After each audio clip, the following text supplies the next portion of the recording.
This is Copper 90, and these are 10 of the Premier League's greatest wingers. Ryan Giggs. A wing wizard with a chest hairier than Harambe's, Ryan Giggs' spindly legs span Premier League defences into purgatory for 23 years. Giggs scored on his debut against the noisy neighbours Manchester City as a 17-year-old, way back in May 1991. Giggsy went on to smash records at United. He played a record 952 times for the club, notched in 21 consecutive seasons, and won 13 league titles. The Welshman assisted a record 271 goals in the Premier League, making the Mesut Ozil "How may I assist you" call centre memes look like a hoax. Mark Overmars. After signing Mark Overmars for Arsenal in June 1997, Arsene Wenger claimed he had bought the Dutchman to help his team play more expansive football, and to improve upon their cautious and stuttering home form of the previous year. With blistering pace, sometimes breathtaking deftness of touch, and a penchant for popping up with a goal when it mattered most, the archetypal winger did just that, reinventing counter-attacking football in front of an Arsenal crowd keen for glory. The former Ajax man helped Arsenal to the double within his first season, and to the Charity Shield the following year. Despite only turning out for the Gunners 100 times, Overmars was voted Arsenal's 12th best player of all time by the Arsenal faithful in 2008, and left an indelible mark upon the Premier League in his short time playing in it. Eden Hazard. Let's all pretend for a second that Eden Hazard didn't follow up his Player of the Year winning 2015 with a stinking season under Jose Mourinho, in which the Portuguese curmudgeon had the cheek to try and get him to do horrible things like track back, and even tackle sometimes. Now back to his best, and with a manager who allows him to play exciting football, Eden Hazard is once again a joy to watch in the Premier League. Dazzling skill, blistering pace, unparalleled creativity, and an eye for a pass not seen in Chelsea Blues since the departure of good old Gianfranco, he leaves defences tearing their hair out week after week. Long may it continue. John Barnes. Okay, so Johnny Barnes didn't actually play much as a winger in the Premier League era, after a horrendously ruptured thigh robbed him of the burst of pace that helped him terrorise teams in the 80s. But it's John Barnes, you can't not have him on the list. The best players make the game look easy, and Barnes, gliding across the turf, playing one touch of fun with Jamie Redknapp, and curling in 20-yarders with a caress of his left boot, make it look effortlessly simple. Steve McManaman. Before he was all patent leather boots and odd opinions on BT Sport, Steve McManaman was a jewel in the crown of Liverpool's underperforming 90s side. The perfect foil for his best mate in all the world, Robbie Fowler, his languid, stylish playmaking tore defences apart for 9 years in Liverpool Red. Whilst trophies were few and far between in Macca's time at Anfield, he did enough to capture the attention of Real Madrid, and in 1999 joined the Spanish outfit to help them to 2 La Ligas and 2 Champions League titles. He returned to England to see out his career at Manchester City, but never shone as bright as he did in those 9 years when he had been the closest thing to God.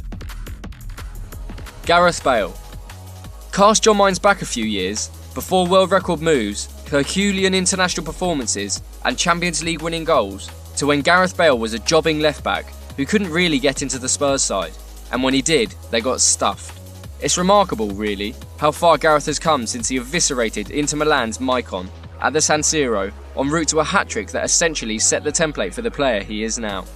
Surely the most powerful runner in the world, his left foot remains a hammer, he's better in the air than most strikers, and his final season for Spurs, when he scored 26 goals and won both Player of the Year gongs, is probably second only to Ronaldo in 2007-2008 in terms of individual performance by a wide man. Robert Pires. Robert Pires spent 6 years at Arsenal doing class things. Like a ballroom dancing, suit-wearing ghost, Pires would glide through centre-backs, jive past full-backs, and quick-step his way through heel-snapping midfields. His classy midfield play was coupled with a penchant for scoring goals in and around the box, and he notched 84 goals in 189 league appearances at the Gunners.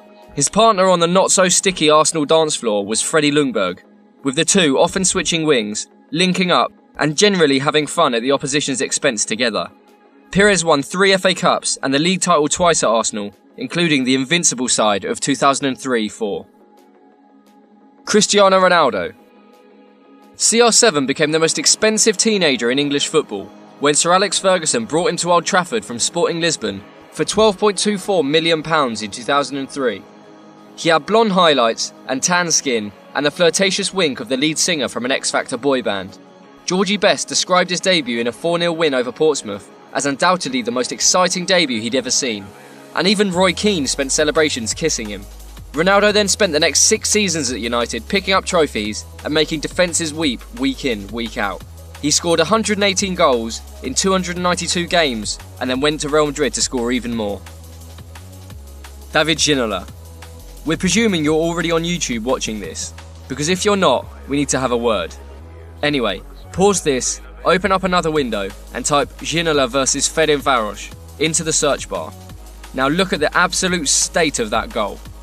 Of all the entertainers to have graced the Premier League, Ginola was perhaps the most rooted to his principles, and those principles were destroying the souls of fullbacks forever.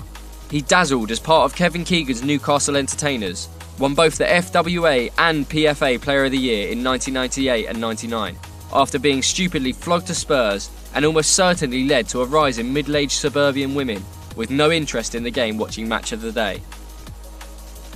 David Beckham.